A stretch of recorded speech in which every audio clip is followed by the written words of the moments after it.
This is the Meet at Purdue podcast.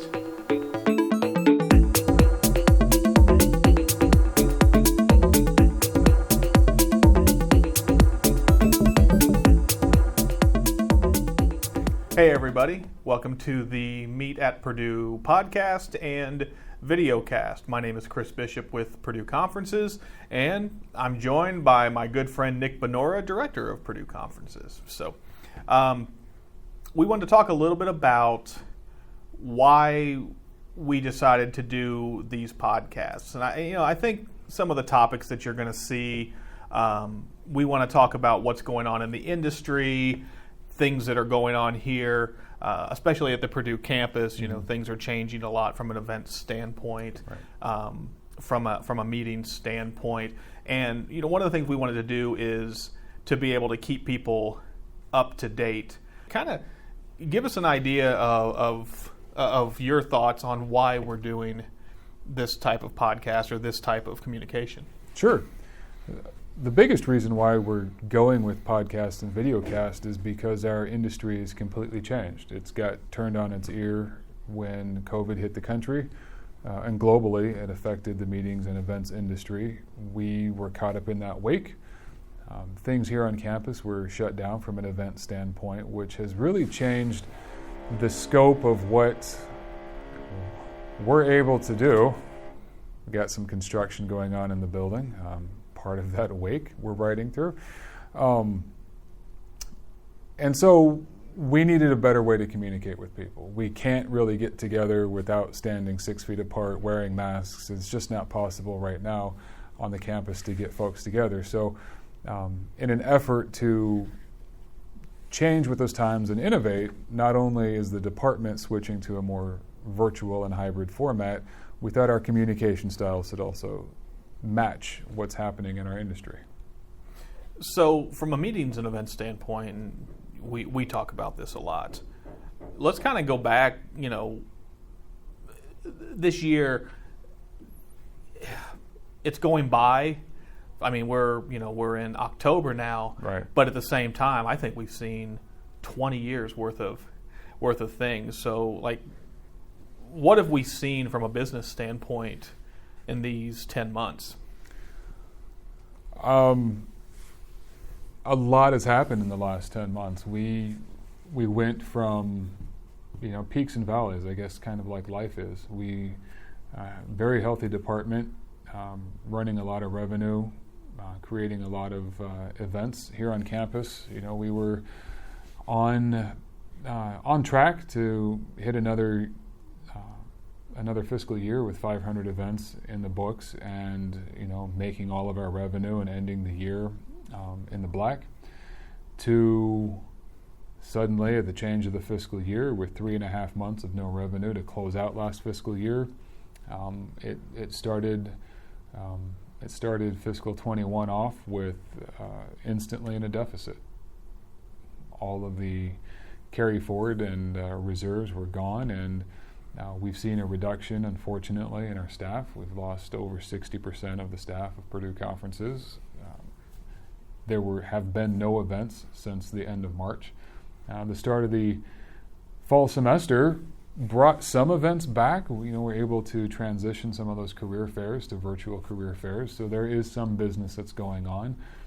Working very hard with the Office of Engagement and the Provost Office to create an event approval process. So events over 50 that are on campus and events over 50 off campus can be considered, as long as we're staying on top of safety protocol to make sure that we are doing everything that we can to keep participants safe and to slow the spread of COVID. So it's the last 10 months has almost been like 3 or 5 years of changes for the department. There's more that's happened in the last 10 months than probably the 8 years that I've been with Purdue Conferences. So we've seen everything from highs to lows, what's in between, interdepartmental cooperation, and some big efforts on part of the administration to try to get things back to sort of the way they were, but although we know it's never going to be the same again. So we're gonna go to that in just a second here. One of the things that I've been encouraged about, especially here on campus, obviously we're working from home 80% of the time. I'm personally here on campus one day a week, maybe two, depending. I've been really encouraged about the I think the seriousness, or the gravitas with which people have been approaching the virus, or COVID-19, and the fact that I can probably count on one hand and maybe more 2 or 3 fingers the amount of people I've seen without, who, especially in crowds, who are, everybody's wearing masks, right. And it's I think people have been really taking this seriously. Our building, which is the Stewart Center, what used to be one of the busiest, if not the busiest building on campus, people are kind of staying away, which gives me some hope that we're going to see changes quicker, rather than having this draw out for a long time. So, going back to what you said, where do you think we're headed? Where's the ship going at this point? Because events aren't going away; they can't go away. Right. People have to engage. People have to get together. It doesn't mean that it's going to look the same. So what's your thought on where we're going in terms of an events or meetings industry? There are a lot of possible destinations and ways for this to go. When you look at the industry as a whole and then try to find our place in it as collegiate hospitality, I just watched a video last night of an organization that had an event in, I want to say, Indonesia somewhere, and it was a live in-person event. It was a hybrid event. They had this really elevated in-person experience they had going on, and their keynote session was a panel discussion. And they had 4 chairs on the stage, and right in the middle of the stage, between the 4 chairs, was a clear panel. And you could see the digital background through this panel. And then when the event started, they were announcing the speakers on the panel. And then the 5th panel, they brought somebody in from London, and it was a hologram that they were able to produce in the middle to the same size and scale as the 4 other people sitting on the stage, and they were able to have a conversation in real time without any lag from London to Indonesia. So, it was a mic drop moment for the industry, because they took a hybrid meeting model and they just elevated it to, they turned it to 11. It was crazy. Can we do that here? No, we don't have the capital. The technology exists, sure, but the capital and the funding to be able to do it is really out of our scope as a department here at the university. We can reach out and get those resources, but of course it's going to drive event production costs through the roof. But as far as what's possible, that's the level that the event industry is getting to, is taking things that, as kids we watched in movies and thought, oh, that's amazing, it's a hologram, how does that work? And it wasn't beamed out of, R2-D2, but still they created a hologram that interacted in real life and with zero lag time.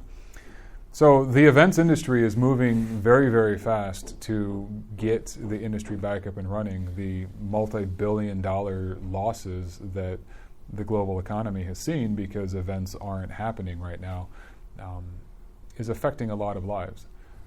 So we're seeing everything from massive and very rapid innovation from a technology standpoint to event companies that have completely shifted their model, and they've gone from setting up red carpet events to creating massive testing stations outside of hospitals to try to help speed along not just the development but also the protocols for how to quickly and effectively test people so they can come into events. And so we're seeing a lot of innovation everywhere you look.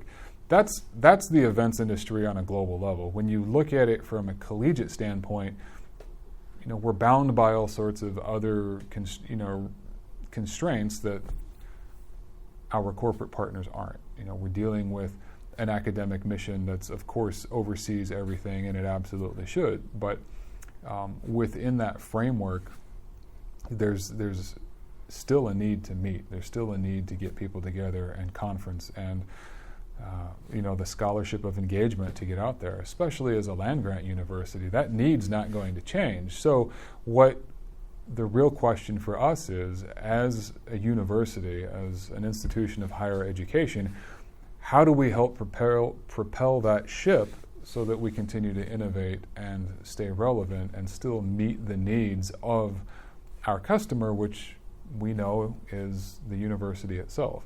So where are we headed? To finally get around to answering your question, is we have to innovate along with the industry and the times and the technology that's available, but it has to be scaled to what is possible for us right now. And the virtual event that we did last week is a great example of how this department is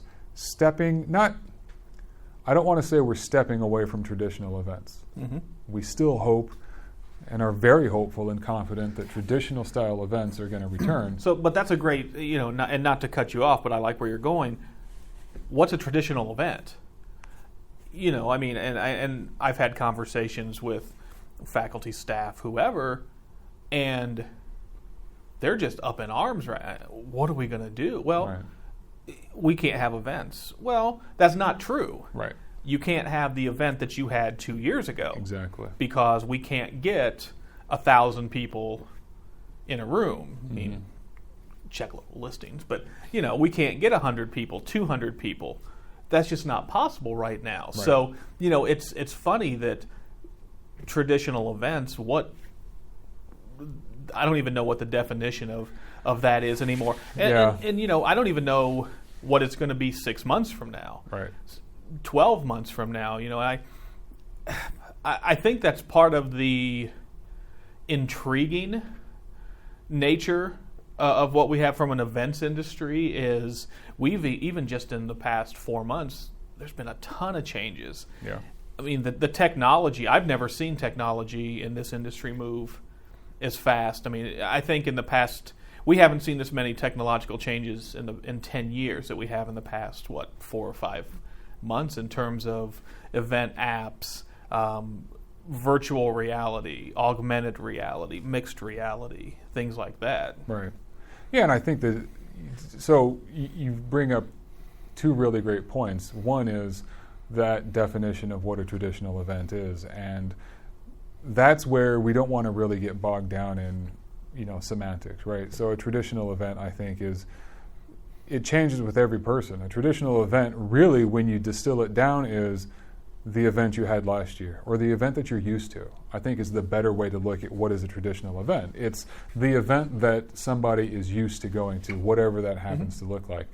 And we can't do those because by and large, when you look at the events that people are used to going to, they're in person. They're the 1,000 person event or 200 person event with keynotes and breakout sessions and time for mixing with each other, that social connection time thing, and buffets where everybody's just walking up and helping themselves and self-serve, and even that family style kind of situation at banquet tables where everybody's those are gone for the time being. They're gone. They're great for engagement. They're great for getting people to connect to each other and talk and communicate, but they're just not perceived as being safe right now. So when we say traditional events, I think the best way, and I'm glad you brought this up, the best way to define that is the event that you're used to going to. Mm-hmm.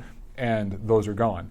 Because what events are right now they were out there, but they were so rare you didn't hear about them. And those are those virtual and hybrid events. They were out there, but they were so far on the fringes, and it was the thing that people were kind of, dipping their toes into to test the water to see how it would work. But that's now really the only acceptable method for getting people together and having events is having a virtual event or putting those 30 people together for that in-person portion of it, but then broadcasting the rest of it so that you can participate. So that really is, I think, the best way to define what a traditional event is. And to your second point that you brought up, the rapid development of technology, one thing and we see this already in the industry, everybody's rushing to what these new solutions are. And while the innovation and the advancement in technology is fantastic and it's going to benefit our industry in the long run, I think we also need to be very optimistically cautious and not race towards every new thing that happens, because virtual reality is cool, augmented reality is cool, mixed, whatever you want to call it, it's great. But if it doesn't work seamlessly or smoothly, then it detracts from the message or the story that you're trying to tell. So when we are talking to customers about what the next evolution of their event is, we need to be really cautious about selecting that technology to make sure that it's working and that it's actually going to tell the story that needs to be told.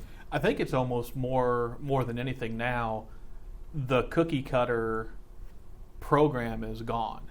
Yeah. And what I mean by that is the traditional event, reception, and the night before, plenary, breakouts, lunch, maybe a dinner, boom, boom, boom. It wasn't that difficult. I mean, the session or the framework was there. Mm-hmm. Yeah. There is no framework now, and No.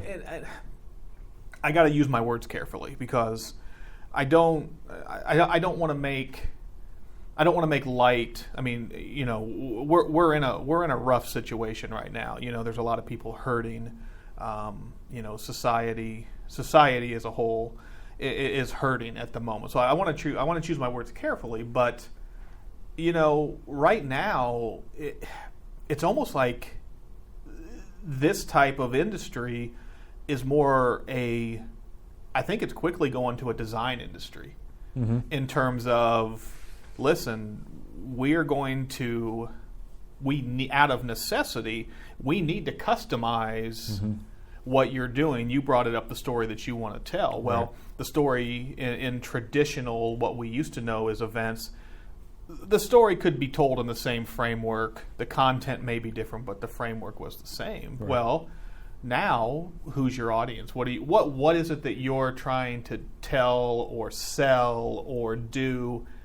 I think it's right now more customized, and like I said, it's a design business now than anything.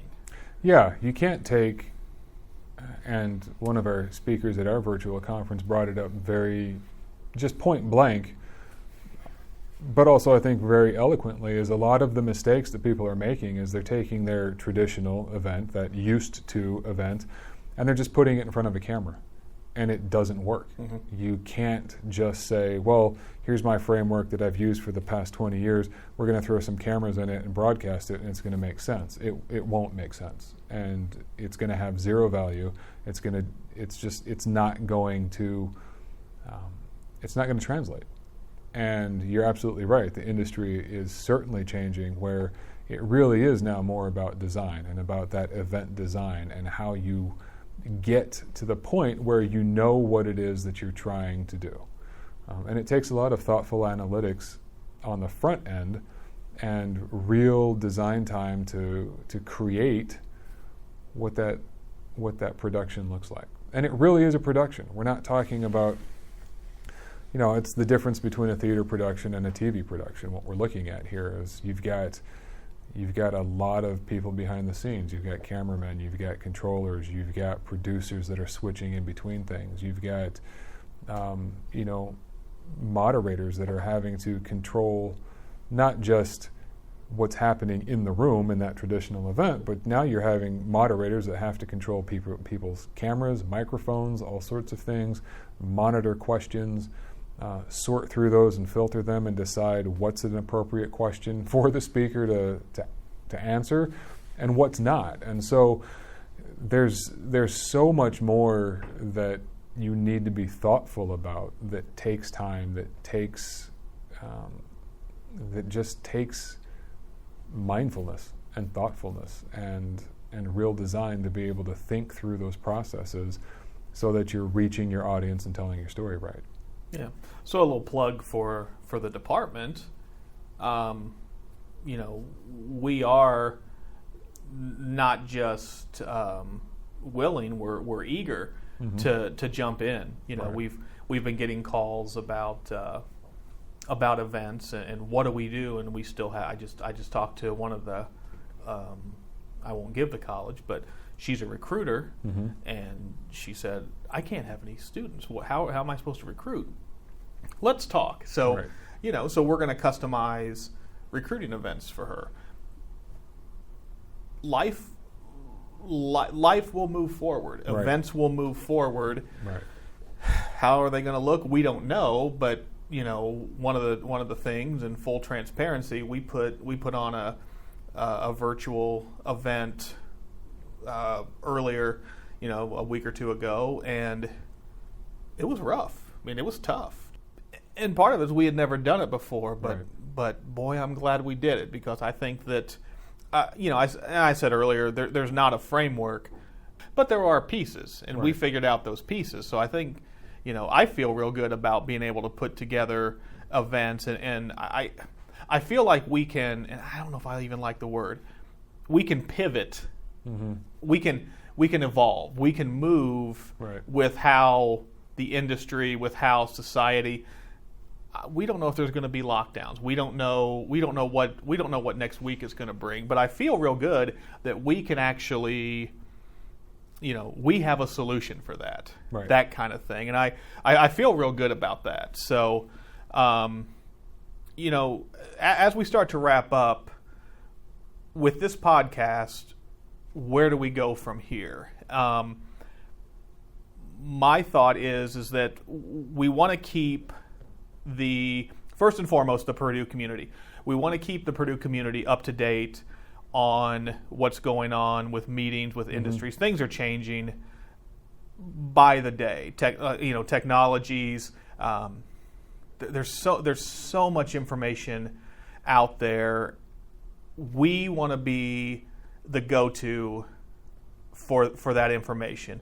If you have an event, if you want to get together a group of people, come to us first. We want to be able to provide that guidance on how to do it, how to get your story out there. I also see us. I think a lot of it is content. We want to educate. We're in a higher education institution. Why can't we be part of the education? Mm-hmm. No, I agree, and that really is the purpose. Communicate, educate, and help our community. Almost all of the business that we do is internal to this university. It's attached some way in some form. Really quick, I did want to back up to one thing that you said. What you said about there not being a framework is that there's so much freedom in that statement because there isn't a framework, which means dream. Really come up with if you can think it and imagine it, there's probably a way to do it. Now, we want to make sure that with all of that dreaming and scheming and planning, that there's still a path, that there's still a clear story, that your objectives are actually being met. But we're not bound really by anything that we would have been in that traditional mindset. So the sky's the limit. If you can think it, we can figure out a way to make it work. And that's really where we are. We talk about where have we been and where are we going. Innovation is absolutely key, and that's going to take many different forms depending on what the event is, who the audience is, what that story is, and what the person is trying to get across. It's going to change because of all of those things. And so I think what I find the silver lining in all of this to me is the absolute creativity and freedom that comes along with not being bound by brick and mortar any longer. There's going to be components of that, sure, when we talk about a hybrid event, but outside of that, there's almost nothing that you can't do. So it's a really exciting time in the midst of a lot of darkness. We got to choose our words carefully. Exactly. Yes. So where does this podcast or video cast go from here? I think the biggest thing is we want to keep, first and foremost, the Purdue community updated on what's going on in the meetings and events industry. You're going to hear terms like hybrid event. You're going to hear terms like hub and spoke. there's all these terms out there of event. What's the word? Maybe event types that are out there. We want to keep you up to date and make sure that you know what's going on. I think, and then topics, safety, legal, contracting issues. I think we're going to bring on industry partners to talk about what's going on in their part of the industry. So hotel partners, catering partners, meetings and events professionals from outside of Purdue. We want to be able to provide value and just make sure that people are aware of what's going on. Beyond that, we're going to bring on professors, colleagues who are doing events to talk a little bit about their events. So I think it's going to be an interesting. It's going to be an interesting watch. Some will be 5 to 10 minutes, some will be 30 to 40 minutes, depending on what it is we're talking about. But we really want to give you a sense from an engagement and a meetings and conferences perspective, what's going on in the university, because there's still a lot going on. It's not as much as it used to, but there's still a lot. So, as we wrap up, what else do you want to add? Just reach out if there's something that you'd like to hear about. You'd want us to talk about it, bring it up. Just reach out, let us know, and we'll make that one of these podcasts. Yeah, subscribe to the YouTube channel. It's Purdue Conferences. Leave a comment with the video. Follow us on Twitter. If you want to email directly, conferences@purdue.edu. You can find our website, meetatpurdue.com. So there's lots of ways to get a hold of us. Just drop a line. I mean, there's tons of questions out there. Don't be afraid to ask. We want to be the go-to resource for meetings and events on this campus and then abroad. So until next time, Chris Bishop with Nick. Thanks a lot. We'll see you later. Thank you.